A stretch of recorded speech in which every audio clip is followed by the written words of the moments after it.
ঘটনায় যেটি গুরুত্বপূর্ণ, আমরা কল্পনাও করতে পারি নাই একটা নির্বাচনের পরে কার্টুন শেয়ার দেওয়ার জন্য হাসান ইনামকে গ্রেফতার করা হবে। মাননীয় স্পিকার, আমরা হাসিনার আমলে দেখেছি কটূক্তি করার জন্য গ্রেফতার করা হয়।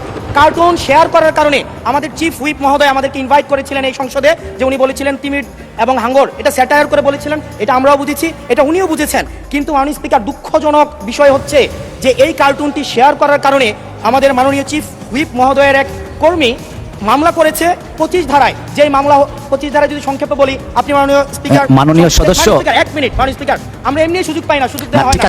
আমরা কবে ট্রেজারি ব্রাঞ্চে যাব, 45 মিনিট ধরে কথা বলবো, অবশ্যই বলবো, অবশ্যই ইনশাআল্লাহ। মাননীয় সদস্য, আপনি একটু শেষ করুন দয়া করে। এক মিনিট মাননীয় স্পিকার, 25 ধারায় রয়েছে, যে বিধিতে মামলা হয়েছে 25 ধারায় রয়েছে যৌন নির্যাতন করা হইলে, সংক্ষেপে বলছি, তাইলে এই ধারায় মামলা করা হবে। কিন্তু মাননীয় স্পিকারের মাননীয় হুইপ মহোদয়ের যেই মিমটি শেয়ার করা হয়েছে, সেখানে কোথায় যৌন নির্যাতন করা হয়েছে?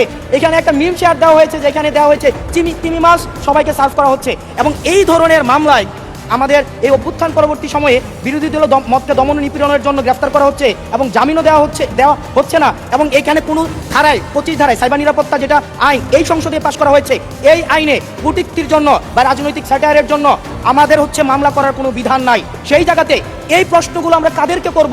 যদি আমাদের এই মৌখিক প্রশ্ন উত্তর পর্বটি যদি আপনারা বাদ দিয়ে দেন, তাহলে আমরা কাদের কাছে প্রশ্ন করব? এটা একটা মনোলগ সেশন হবে, এখানে সবগুলো স্ক্রিপ্টেড থাকবে, মন্ত্রণালয় থেকে যে উত্তর রেডি করে দিবে সেটাই। আমাদের মন্ত্রীরা কাজ করছেন, পরিশ্রম করছেন, কিন্তু আমাদের সাথে তাদের যে জবাবদিহিতার যে সম্পর্কটা, এই সম্পর্কটা এই সংসদে নিশ্চিত হচ্ছে না। এবং আমি মনে করছি রুলস 163 এই বিধি অনুযায়ী আমার অধিকার বঞ্চিত করা হচ্ছে।